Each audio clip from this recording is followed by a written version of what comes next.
Senhor, queremos te agradecer, ó Pai, por mais um dia que o Senhor nos dá na tua presença, por mais essa oportunidade de ouvirmos a tua palavra e dela ser edificada no nosso coração, será cimentada em nosso coração.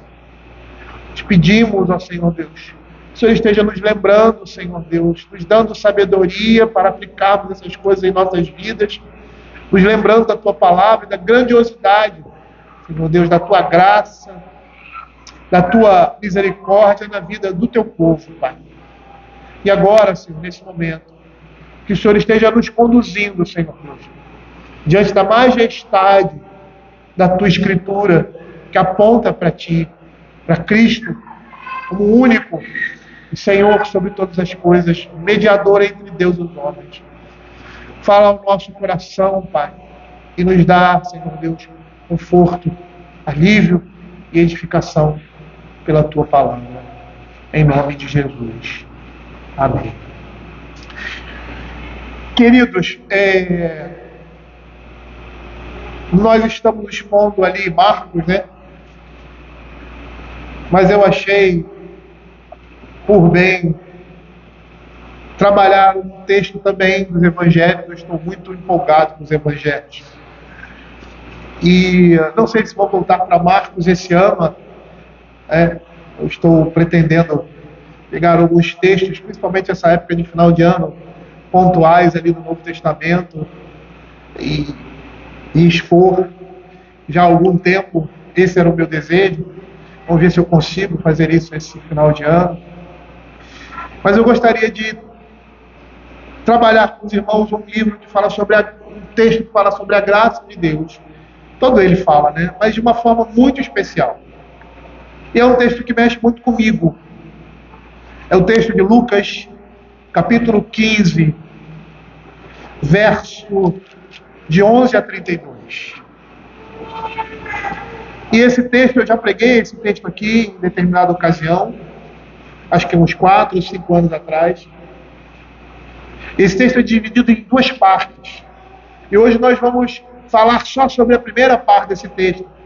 E no próximo domingo, dia 3 de dezembro, nós iremos falar sobre a segunda parte desse texto.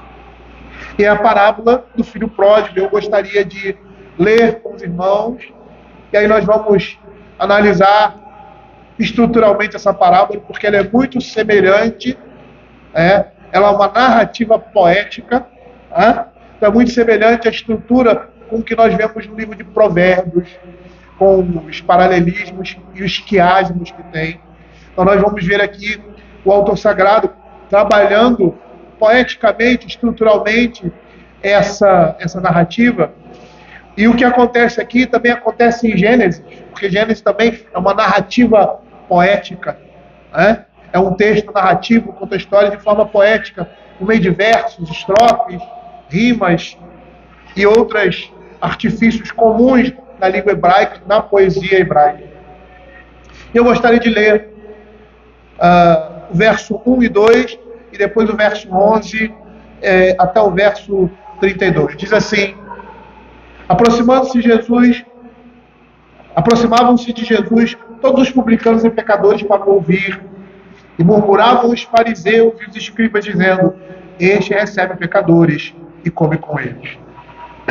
Verso 3. Então propôs Jesus uma parábola. Verso 11. Continuou Jesus com essas parábolas. Certo homem tinha 2 filhos. O mais moço deles disse ao pai: pai, dá-me a parte dos bens que me cabem. E ele lhes repartiu os haveres. Passados não muitos dias, o filho mais moço, ajuntando tudo que era seu, partiu para uma terra distante e lá dissipou todos os seus bens, vivendo dissolutamente. Depois de ter sido consumido tudo, sobreveio àquele país uma grande fome e ele começou a passar necessidade. Então ele foi e se agregou a um dos cidadãos daquela terra, e este o mandou para os campos a guardar porcos. Ali desejava ele fartar-se das alfarrobas que os porcos comiam, mas ninguém lhe dava nada. Então, caindo em si, disse: quantos trabalhadores de meu pai têm pão com fartura, eu aqui morro de fome? Levantar-me-ei, irei ter com meu pai e direi: pai, pequei contra o céu e diante de ti, já não sou digno de ser chamado teu filho, trata-me como um dos teus trabalhadores. E levantando-se foi para seu pai, vinha ele ainda longe, quando seu pai o avistou e, compadecido dele, correndo, o abraçou e beijou. E o filho disse: Pai, pequei contra o céu e diante de ti, já não sou digno de ser chamado teu filho. O pai, porém, disse aos seus servos: Trazei depressa a melhor roupa, vestiu, ponde-lhe um anel no dedo e sandália nos pés. Trazei também, matai um novilho cevado, comamos e regozijemo-nos, porque este meu filho estava morto e reviveu, estava perdido e foi achado. E começaram a regozijar-se. Ora, o filho mais velho estivera no campo, e quando voltava, ao aproximar-se da casa, ouviu a música e as danças. Chamou um dos criados e perguntou-lhe o que era aquilo, e ele informou: Veio teu irmão, e teu pai mandou matar um novilho cevado, porque o recuperou com saúde. Ele se indignou e não queria entrar. Saindo, porém, o pai procurava conciliá-lo. Mas ele respondeu ao seu pai: Há tantos anos que te sirvo, sem jamais transgredir uma ordem tua, e nunca me deste um cabrito sequer para alegrar-me com os meus amigos. Vindo, porém, este teu filho, que desperdiçou os teus bens com meretrizes, tu mandaste matar para ele um novilho cevado. Então lhe respondeu o pai: Meu filho, tu sempre estás comigo, tudo que é meu é teu. Entretanto, era preciso que nos regozijássemos e nos alegrássemos, porque esse teu irmão estava morto e reviveu, estava perdido e foi achado. Nós vamos ver aqui a motivação dessa parábola. A motivação da parábola era a murmuração dos fariseus que não entenderam a extensão da graça de Deus. Nós vemos isso aqui nos versos 1 e 2, quando diz que o Senhor Jesus estava se aproximando dos publicanos e pecadores, e eles murmuravam, como nós vimos lá em Marcos, no capítulo 3, se eu não me engano. A visão que eles tinham do Evangelho, apesar de serem doutores da lei, era completamente oposta à de Cristo e do seu Evangelho. E aqui nós temos uma parábola. Eu gostaria de lembrar aos irmãos que essa parábola aqui, há um paralelo entre a parábola e a realidade espiritual que ela quer transmitir. Nós vamos perceber que não vai haver uma relação bionívoca, ou seja, todos os pontos da parábola tocando em todos os pontos da realidade. Mas em muitos pontos elas vão se tocar.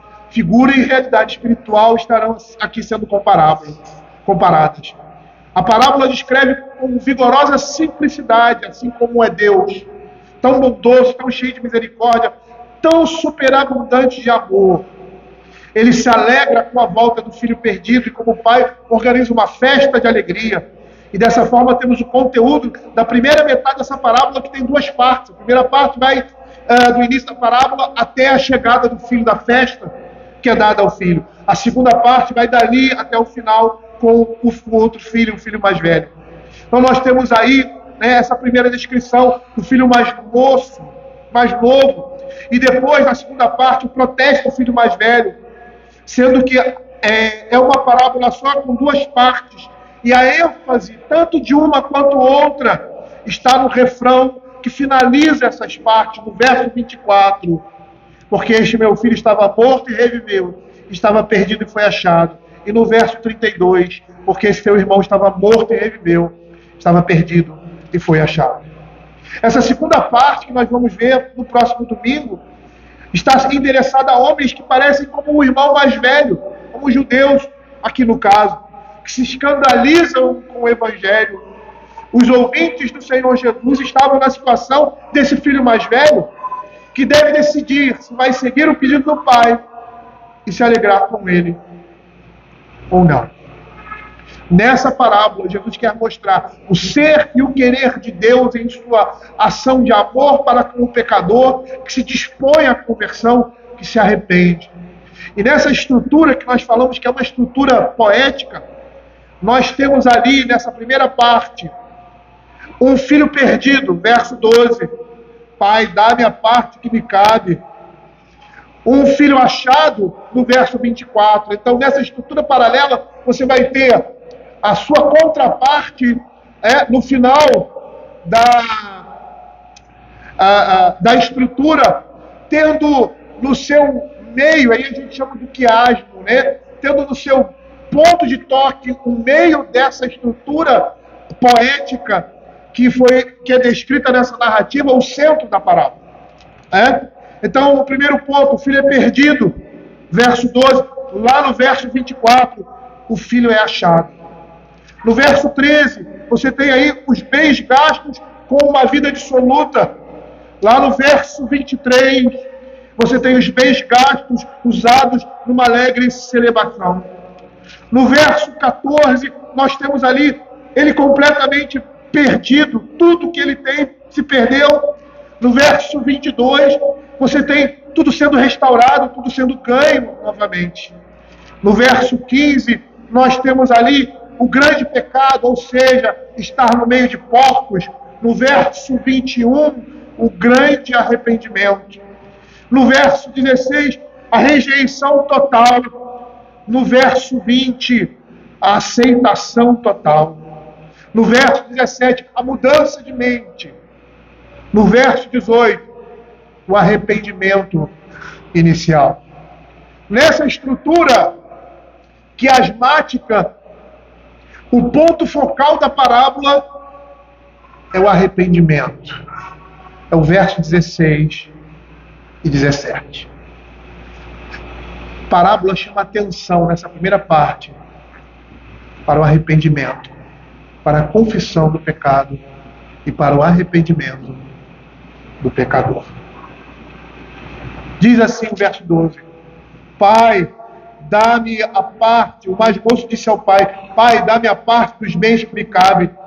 E ele lhes repartiu os haveres.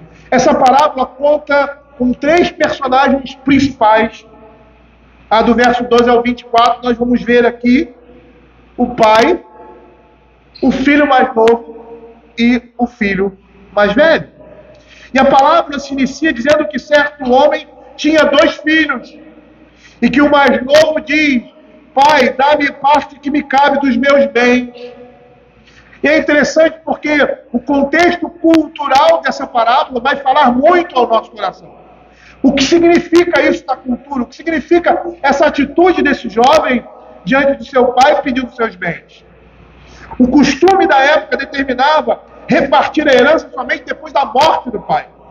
O testamento era emitido apenas na iminência da morte do testador. Poderia haver, em casos especiais, a divisão da herança, mas não o poder de vender esses bens. Havia 2 formas naquela época de posse e transmissão de pai para filho: por testamento ou por doação entre vivos. No caso da doação entre vivos, valia a regra: o interessado imediatamente recebia o capital e só depois da morte do pai é que recebia o gozo do uso desse capital. Significa que o filho recebia, no caso da doação entre vivos, o direito de posse. O pai não podia vender os campos ou os bens em causa, mas o jovem não podia dispor deles. Ou seja, se o filho vendesse o campo herdado, só depois da morte do pai é que o comprador tomaria posse dessa herança. E o filho não poderia gozar do uso da sua herança, que ficava com o pai, sem limite até a sua morte. E essa situação jurídica provavelmente era aquela partilhada pelo filho mais velho, no verso 31, quando ele diz assim: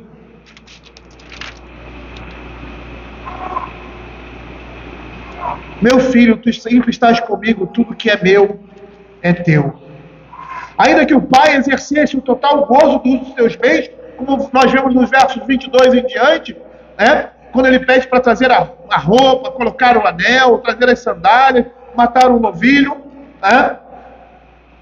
Ainda que o pai exercesse o gozo desses usos, isso pertenceria aos seus filhos, porque já lhe havia repartido os bens. E nesse caso o pai poderia usá-los enquanto estivesse vivo, mas a posse era dos filhos. Perceba que o mais novo aqui, ele não exige somente o direito de posse, mas também o direito de dispor da herança. E ele com isso tem o objetivo de libertar-se e fundar a sua própria existência, independente da existência de seu pai. E naquela cultura, esse pedido representa que o filho está desejando a morte do pai.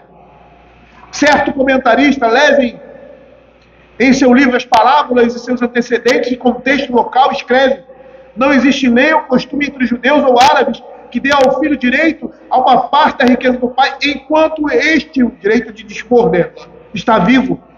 O pedido desse filho seria um insulto extraordinário ao pai. Ben Sirac, que escreve o livro de Eclesiástico, de 180 a 175, é a época dele, antes de Cristo. Em Ben Sirac encontra-se uma passagem que o sábio argumenta em termos irados contra dar a prioridade de alguém ao filho, à esposa, ao irmão, ao amigo, durante a sua vida. Um outro comentarista, comentando sobre Ben Sirac, argumenta que algumas pessoas deviam ser culpadas de transferir sua propriedade enquanto gozavam de plena saúde, pois em Eclesiástico não se tem o aval dessa prática. Nós podemos perceber aqui que era contra os costumes da época a venda da terra, de uma propriedade, pois a propriedade representava a identidade da família. Esse pedido daquele jovem representava o desprezo pelo irmão mais velho, o desprezo pelo pai na sua velhice, porque ao tomar posse dessa herança, na sua velhice, na velhice do pai, ele deveria sustentá-lo com essas posses. E ele estava indo contra todo o costume e cultura da época. E o costume era que depois da morte do pai, os irmãos viveriam na mesma propriedade. E o que ele estava fazendo, estava excluindo assim qualquer possibilidade de comunhão, ou seja, de habitação futura entre família, entre seu irmão. Mas nesse contexto cultural aqui, você tem a atitude do pai. O pai poderia castigar um filho que agisse dessa forma. Ele poderia reverter a situação por ter sido constrangido. As atitudes do pai aqui nessa parábola são únicas e demonstram a qualidade de amor que vai além do que é experimentado e esperado por qualquer pai terreno. Porque esse pai deu liberdade, total liberdade para que o filho o rejeitasse. O pai que o tanto ama, o pedido do filho é atendido. Verso 12, e lhes repartiu os haveres. Mas no meio disso tudo nós temos a atitude do irmão mais velho também. O irmão mais velho também recebe herança. Veja aqui no verso 12 que ele diz, e repartiu a eles. Ou seja, ele repartiu a herança, não só aquilo que caberia ao filho mais novo, mas aquilo também que caberia ao filho mais velho. E qual seria a atitude desse filho num contexto como esse? Ele deveria ter negado e receber a sua parte como protesto contra as implicações do pedido do irmão, daquilo que representava essa partilha naquele momento. Ele deveria assumir, segundo os costumes orientais, o papel de conciliador ali entre o pai e o filho, que houve um conflito, gerou-se um conflito, e uma terceira pessoa sempre é escolhida com base em sua intimidade com as partes que estão litigando. O silêncio do filho mais velho significa que seu relacionamento com o pai não era como deveria ser, e que também com seu irmão não havia um sentimento de fraternidade e amor.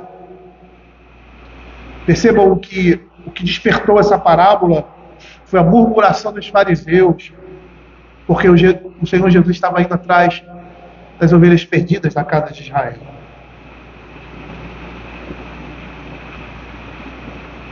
A atitude do filho mais novo representa uma ruptura com a família. Com essa atitude ele estava dizendo que desejava a morte do pai, que desprezava a comunhão com seu irmão. Era uma ação repulsiva diante da comunidade, da aldeia em que ele vivia. E agora ele passa também a ser odiado pela aldeia, pela comunidade, pois ele vende a sua propriedade para um gentio, para um qualquer. Kenneth Bailey, após 15 anos de pesquisa, ele é um teólogo e escritor, transcreve em seu livro, As Parábolas de Lucas, um diálogo que demonstra que pessoas daquela cultura, de todas as camadas sociais, do Marrocos à Índia, da Turquia ao Sudão, pensam de uma herança pedida por um filho com o pai ainda vivo. E o diálogo é assim: alguém já fez um pedido desse em sua aldeia? A resposta: nunca. Alguém poderia fazer um pedido assim? Impossível. Se alguém fizesse, o que aconteceria? seu pai bateria nele. Por quê?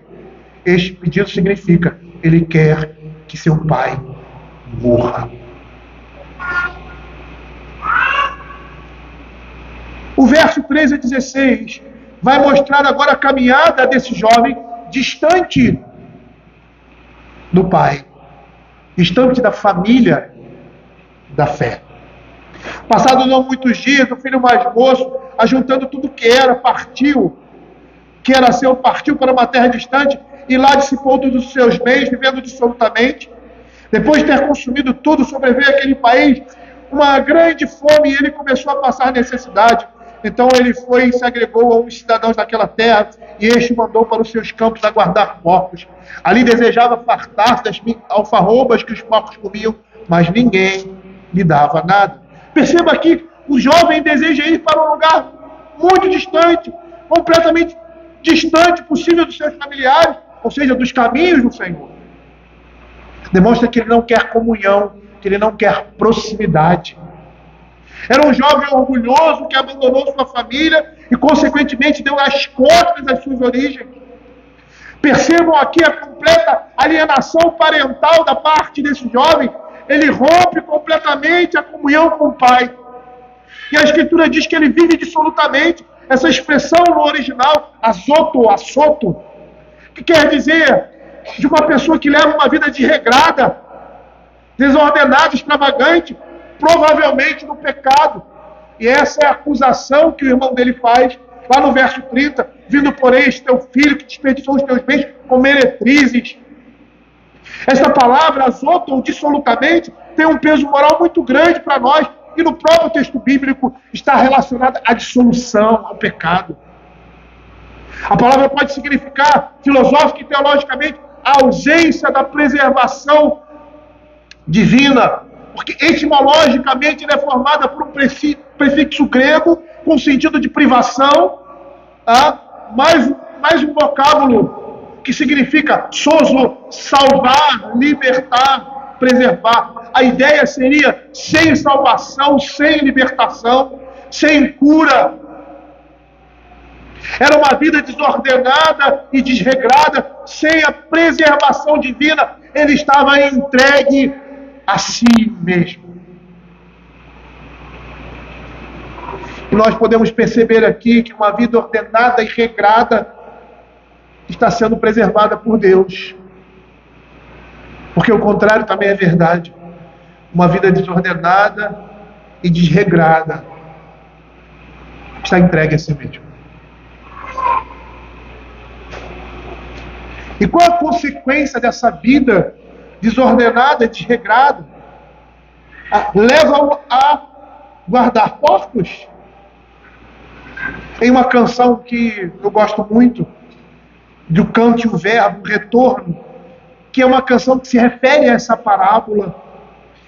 Ele faz uma construção interessante dessa parte, quando ele diz assim: escravo do meu querer, buscando prazer, com porcos eu comi. Primeiramente, ele dissipa os seus bens por causa dessa vida dissoluta. Depois ele se une a pessoas estranhas, a gentios. Veja o que o verso 15 diz: então ele se foi e se agregou aos cidadãos daquela terra, e este mandou para os seus campos aguardar porcos. Parece que ele não era bem quisto aqui, interessante, né? Por quê? Porque agora ele é pobre. Ele chega com posse naquela cidade, esperava que fosse tratado com dignidade, mas não foi bem assim. E é interessante porque no costume oriental, se livrar de pessoas como essa, quando você queria se livrar de pessoas como essa, você atribuía tarefas indesejáveis a essas pessoas, que certamente elas rejeitariam. O povo da cidade sabia que ele era um judeu solitário, em um país distante, provavelmente vulnerável, durante aquele grande período de fome. E aí o que acontece? Dão esse trabalho para ele, porque querem que ele vá embora. Ele não tem mais bem, ele está pobre. Ele não tem mais serventia. E aí dão um trabalho, com certeza ele ia rejeitar. Mas ele estava no fundo do poço. Ele aceita aquilo que para ele seria de grande vergonha, tratar de porcos. O porco era considerado um animal impuro e os judeus jamais poderiam criar ou tratar com porcos. Significa que ele chegou no nível mais baixo da sua condição. Lá em Levíticos, capítulo 11, versos 7 e 8, nós vemos essa proibição, quando diz assim: também o porco, porque tem unhas fendidas, e o casco dividido, mas não rumina, este vos será imundo, da sua carne não comereis, nem tocareis no seu cadáver, estes vos serão imundos.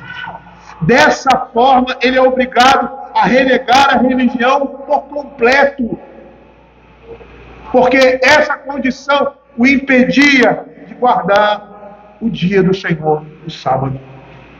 Se existia qualquer possibilidade de calar a sua consciência com relação ao seu pecado até esse momento, isso agora se desmonta. Agora não era mais possível. Aquele jovem estava totalmente distante, completamente distante dos caminhos do Senhor, e em total alienação da religião revelada. Perceba no texto aqui que ele passa fome. O que aquele jovem recebia em tempos de fome não era necessário para a sua sobrevivência. Até as comidas de porcos lhes foram negadas. Veja o verso 16. Ali desejava fartar-se das alfarrobas que os porcos comiam, mas ninguém lhe dava nada. E provavelmente,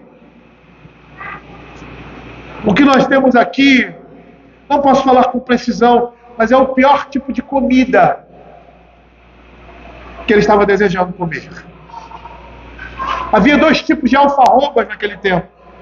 Uma que era comestível, que era um tipo de vagem comestível e doce, geralmente eram comidas de pessoas mais pobres, e uma que era espinhosa, tipo de uma plantação usada como madeira para queimar. Crescia cerca de um côvado com ramos e produzia sementes de pouco peso, duras e azedas e não comestíveis, exceto em períodos de emergência e escassez, que era o caso aqui. Então, provavelmente era isso ali que eles estavam dando para os porcos. O filho mais novo chegou ao fundo do poço da sua miséria espiritual, bem como da sua miséria material. E isso fez com que ele caísse em si. Verso 17 a 19. Então, caindo em si, disse: quantos trabalhadores de meu pai têm pão com fartura e eu aqui morro de fome? Levantar-me-ei, irei ter com meu pai e direi: pai, pequei contra o céu e diante de ti. Já não sou digno de ser chamado teu filho. Trata-me como um dos teus trabalhadores. Essa expressão aqui, caindo em si, em hebraico, como também em aramaico, tem o sentido de converter-se. Nessas palavras, o jovem se mostra arrependido, ele sai de um estado de alienação e loucura, isso que significa estar fora de si, e se volta para Deus, ele cai em si, ele estava louco. E esse momento representa um momento de profunda reflexão por parte daquele homem. Ele reconhece o seu pecado, a condição em que ele se encontrava. E essa condição é descrita nas Sagradas Escrituras como alienação e loucura. Ele estava completamente distante da família, da fé, da palavra de Deus. Paulo, em Efésios capítulo 4, verso 18, ele diz assim: obscurecidos de entendimento, alheios à vida de Deus, por causa da ignorância que vivem pela dureza do seu coração. Ele estava alienado de Deus. Lá em Lucas capítulo 12, verso 20, o Senhor chama aquele homem de louco, porque estava preocupado com seus bens e não estava entesourando nada para o reino de Deus. Ele diz assim: louco, esta noite pedirão a tua alma, o que tens preparado para quem será. Essa era a condição desse homem, alienado da vida de Deus, do povo de Deus, louco por causa das suas ações. Por isso a expressão caindo em si, porque ele estava fora de si. Porque segundo o provérbio, o homem que vive em pecado está fora de si. E essa também representa, essa expressão, um momento de grande reflexão daquele jovem e o estado de insensatez em que ele se encontrava anteriormente. Nós vamos perceber que é assim quando partimos para a prática do pecado e nos envolvemos com ele. Mas nós temos aqui a marca de um genuíno arrependimento. Ele reconhece que pecou contra Deus, verso 18. Levantar-me-ei, irei ter com meu pai, e lhe direi: Pai, pequei contra o céu e diante de ti. Ele reconhece ter pecado contra Deus inicialmente e reconhece ter pecado contra o seu pai. E todo pecado que cometemos, primeiramente, é contra Deus. Por ter desejado a sua morte, ele estava mais interessado nas suas posses e desprezou a sua velhice. Reconhece que não era digno mais ser chamado de filho, pois teve atitudes de rejeição ao pai, que oferecia amor, que lhe ofertou amor, que o amava profundamente. Deveria ser, daqui em diante, na sua concepção, considerado um empregado, um estranho. Verso 19: já não sou digno de ser chamado teu filho, trata-me como um dos teus trabalhadores. E eu me lembro dessa passagem do salmista, lá no Salmo 84, 10. E é isso que esse homem demonstra aqui, agora, arrependido. O salmista diz assim: pois um dia nos teus atos valem mais que 1000. Prefiro estar à porta da casa do meu Deus a permanecer nas tendas da perversidade. Ele agora, ele entende o seu pecado, ele entende a sua loucura. E ele quer retornar, ele diz: eu não sou digno. Me trata como um trabalhador, como um servo, mas me recebe em casa. Quando ele diz e pede para ser um assalariado, significava que ele não seria mais considerado como filho ou como alguém que tem um vínculo familiar. Ele seria um estranho, como os trabalhadores da vinha, um freelance, mas que estaria ali compartilhando das coisas do Pai. E depois dessa partilha, ele não tem mais direito a pretender nada, nem sequer o que se refere à roupa ou à alimentação, porque tudo aquilo que era dele foi desperdiçado. E agora no verso 20 a 24 nós temos um encontro do pai com o filho. E levantando-se foi para seu pai. Vinha ele ainda longe quando seu pai o avistou. E compadecido dele, correndo, o abraçou e beijou. E o filho lhe disse: Pai, pequei contra o céu e diante de ti, já não sou digno de ser chamado teu filho. O pai, porém, e aqui interrompendo a fala daquele jovem, disse aos seus servos: trazei depressa a melhor roupa, vestiu, ponde-lhe um anel no dedo e sandálias nos pés. Trazei também, matai um novilho cevado, comamos e regozijemo-nos, porque este meu filho estava morto e reviveu, estava perdido e foi achado. E começaram a regozijar-se. E essa cena aqui é uma cena muito emblemática, porque fala do amor do pai para com esse filho. E é interessante nós olharmos para a resolução desse jovem e percebermos que muitas das nossas resoluções piedosas nunca se concretizam. Esse jovem fez o que resolvera fazer. Ele saiu e seguiu o seu caminho e voltou de onde nunca devia ter saído, da companhia do seu pai. Provavelmente uma longa jornada, porque ele foi para um país distante. Além disso, em sua debilidade e condição, a viagem de regresso provavelmente foi muito difícil. Ele, porém, perseverou. A Escritura diz que ele ainda longe, antes de qualquer ato e palavra do filho, ao ver seu retorno, tem compaixão dele. O coração daquele pai se condoeu dele. E é isso que essa expressão quer dizer no verso 20. E levantando-se foi para seu pai, vindo ele ainda longe, quando seu pai o avistou e compadecido dele correndo, o abraçou e o beijou. Essa expressão compadecido significa ser movido pelas entranhas, ser movido pela compaixão. À medida que a distância deles diminui, o pai vê quão exausto e miserável é a aparência do filho. Na descrição, mais adiante, você vê que ele estava descalço, as suas roupas eram farrapos, ele devia estar um lixo. E o pai olha para aquele filho e se sensibiliza com a sua condição. Qual é o pai que não faz isso? Qual é o pai que não vê o seu filho sentado numa marquise, numa rua, sendo desprezado por aqueles que antes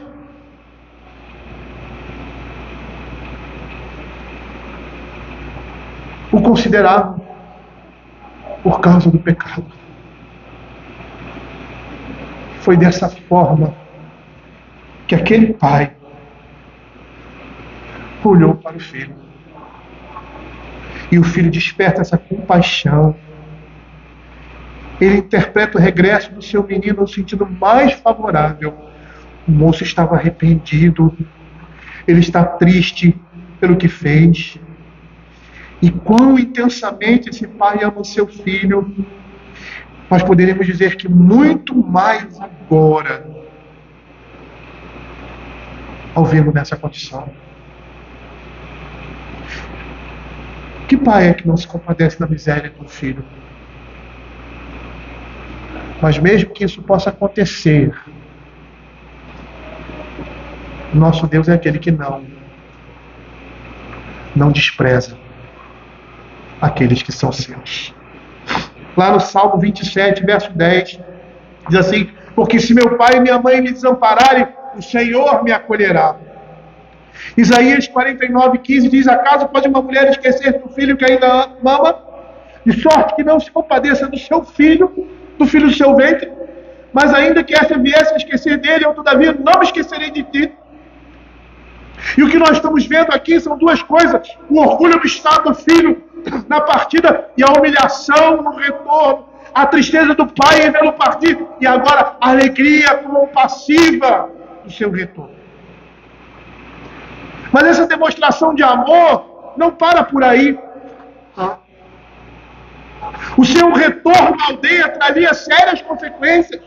A aldeia iria vê-lo retornar pelas circunstâncias da saída e ele seria rejeitado. Poderia haver uma reunião de pessoas hostis, com xingamentos, zombarias e até mesmo linchamento. Ele ia enfrentar o ódio de toda a comunidade da aldeia. Mas o que o pai faz diante disso? A Escritura diz que o pai corre ao seu encontro. O pai sabia o que aconteceria com seu retorno. E no contexto ali, daquela cultura, um nobre oriental nunca corre com roupas esvoaçantes para parte alguma, isso era humilhante. Aos olhos orientais, é indigno um homem de idade correr. Aristóteles certa vez disse: os grandes homens nunca correm em público. Com essa atitude do pai correr em direção ao filho, ele atrairia o público, tornando a reconciliação entre eles pública. O filho agora entra na aldeia sob o cuidado e a proteção do pai. O pai se humilha em favor de seu filho, correndo ao seu encontro. Ele abraça seu filho ao pescoço com o coração transbordante. Ele demonstra que já havia otorgado o perdão ao seu filho. E se formos teologar sobre esse texto, nós vamos dizer que a evidência, a graça restauradora de Deus na vida desse homem se deu no momento em que ele cai em si. Pois o arrependimento é fruto da ação de Deus no coração do homem. É Deus que concede o arrependimento para a vida. E aí o que aquele homem faz? Aquele homem o beija.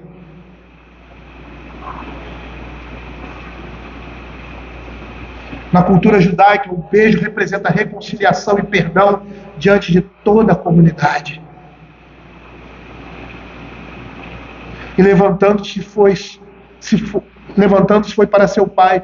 Vindo ele ainda longe, quando seu pai avistou e compadecido dele, correndo, o abraçou e o beijou. E aí, nesse momento, o filho diz: Pai, pequei contra o céu e diante de ti. Já não sou digno de ser chamado teu filho. Aqui nós temos a confissão diante do pai, diante da generosidade como paixão desse pai que representava ali Deus, e era o próprio Cristo. E ele nem termina de falar, pois com a sua atitude demonstra total arrependimento, e o pai já o prepara para as bodas.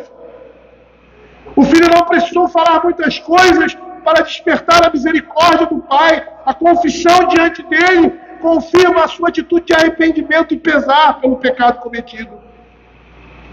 E aí nós vemos no verso 22 a atitude do pai restaurando o filho à comunhão. Trazei depressa a melhor roupa, vestiu, ponde-lhe um anel no dedo e sandália nos pés. O pai trata como uma pessoa ilustre. Seria a roupa agora do pai. No Oriente Antigo, uma veste festiva significava alta distinção. Quando o rei quer condecorar um dignatário com mérito, ele dá uma veste preciosa, como fez o rei a Mordecai. Esther capítulo 6, verso 7.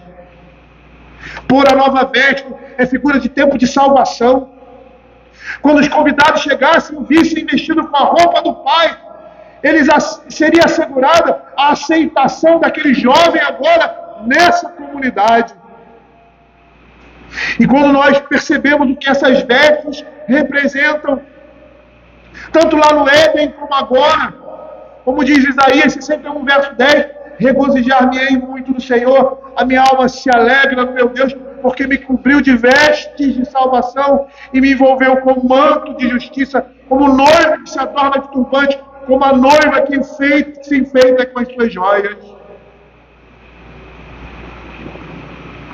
Quando somos introduzidos na presença de Deus, agora perdoados em Cristo, somos revestidos dele. E é isso que Paulo vai falar, quando diz que no trato passado, eles deveriam se despojar do velho homem e os renovar no espírito, os revestir desse novo homem que é Cristo.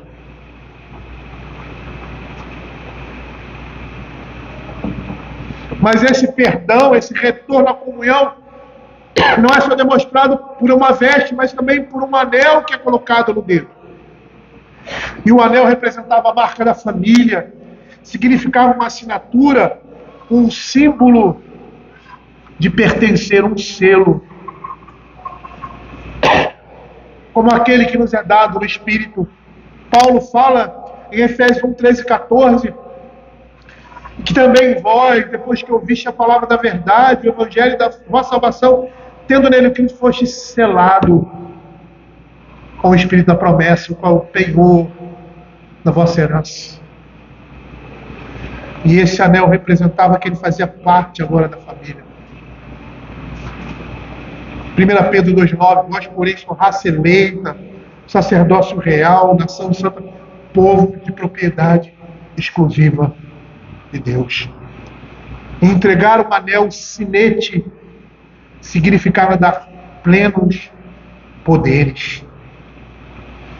Mas ele não se adorna somente com vestes ou com um anel, mas é dado sandálias. Os sapatos naquela época eram artigos de luxo. Os escravos andavam descalços. Mas o filho não deveria andar de pés no chão como escravo. O filho é livre.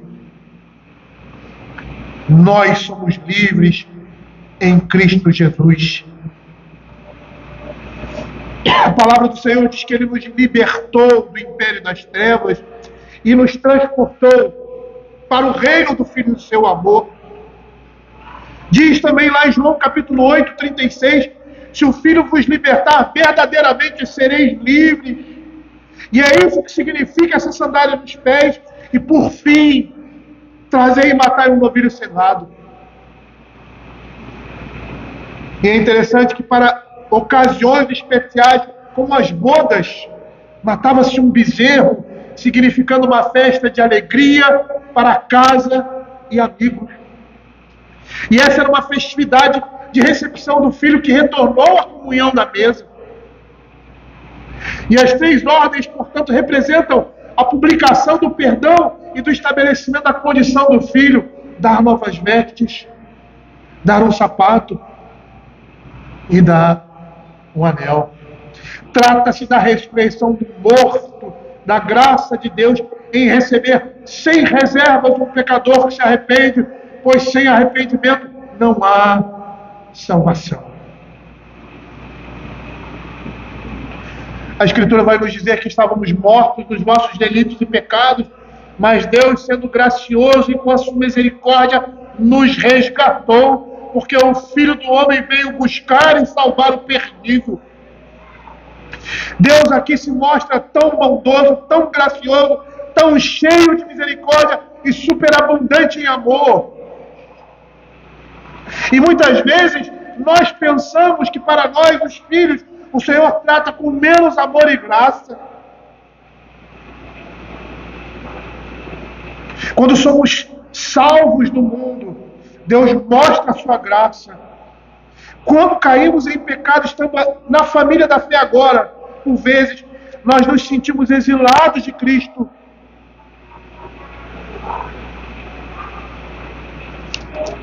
Mas a graça de Deus se mostra superabundante nessa nossa condição também. Ele diz assim em Romanos capítulo 5, verso 10: porque se nós, quando inimigos, fomos reconciliados por Deus mediante a morte do seu Filho, muito mais estamos já reconciliados, seremos salvos pela sua vida. E não apenas isso, mas também nos gloriamos em Deus por nosso Senhor Jesus Cristo, por intermédio de que recebemos agora a reconciliação. Muitas vezes nós pensamos, porque agora estamos em Cristo, e quando pecamos somos alijados do corpo de Deus. Independente do que seja o nosso pecado, geralmente aqueles pecados que são vergonhosos aos nossos olhos, porque todo pecado é vergonhoso diante de Deus. E aí quando caímos assim, parece que não há salvação para nós.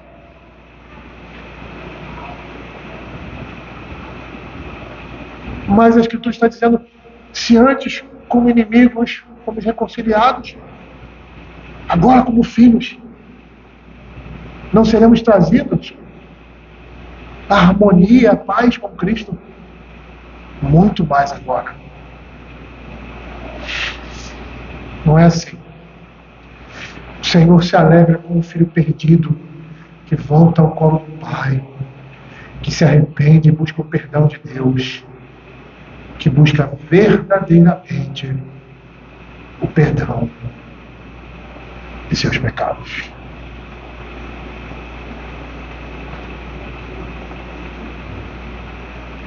Esse é o nosso Deus. É um Deus que ama os seus filhos. Como Pai, não tem reservas em seu coração para aqueles que são seus. Eu sempre dizia isso para meus filhos. Sempre disse isso para eles. Não interessa o pecado que vocês cometerem. Eu não vou fazer vista grossa para eles. Eu serei o primeiro a condená-los. Mas meu coração jamais vai se fechar para nenhum de vocês. Porque vocês são meus filhos. E sabe por que eu falava isso? Porque eu sentia isso. Mas não só porque eu sentia isso, mas porque eu sabia que foi isso que Deus fez comigo. Que foi isso que Deus faz, é isso que Deus faz conosco, os filhos. Somos pecadores miseráveis. Não merecemos nada da parte de Deus. Às vezes, muitas vezes achamos que estamos bem na vida cristã. Mas quando nós, muitas vezes, não estou dizendo que é sempre assim, pensamos assim, é quando nós estamos pior. Às vezes estamos cegos e não estamos vendo a nossa condição, a condição que nós nos encontramos. Mas Deus não se aparta de nós nesse momento. Somos nós que nos afastamos dele, como esse jovem. Lá em Isaías capítulo 59, ele diz que os braços dele não estão encurtados, nem os seus ouvidos estão surdos, mas vocês estão indo além. Né? São os seus pecados que fazem separação entre mim e vós. Somos nós que nos distanciamos do Pai. Não é o Pai que nos abandona. Mas Ele está sempre disposto a nos receber quando verdadeiramente nos arrependemos do nosso pecado. Entendemos a necessidade que nós temos de voltar aos braços do Pai, a comunhão com Deus. Ele é aquele que não só vai atrás daqueles que estão perdidos, como a parábola da ovelha perdida e da dracma perdida, mas aquele que recebe todo pecador e se arrepende.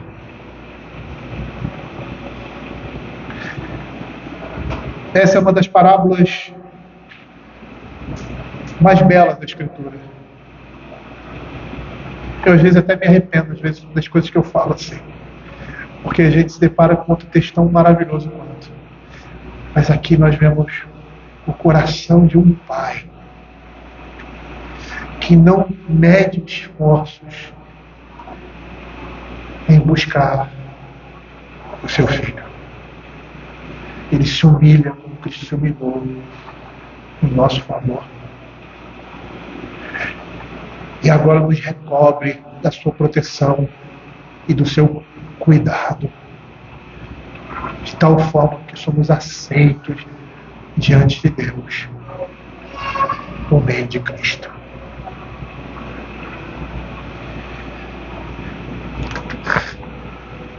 Eu gostaria de terminar nosso culto dessa noite cantando o cântico 91, Cristo, esperança nossa.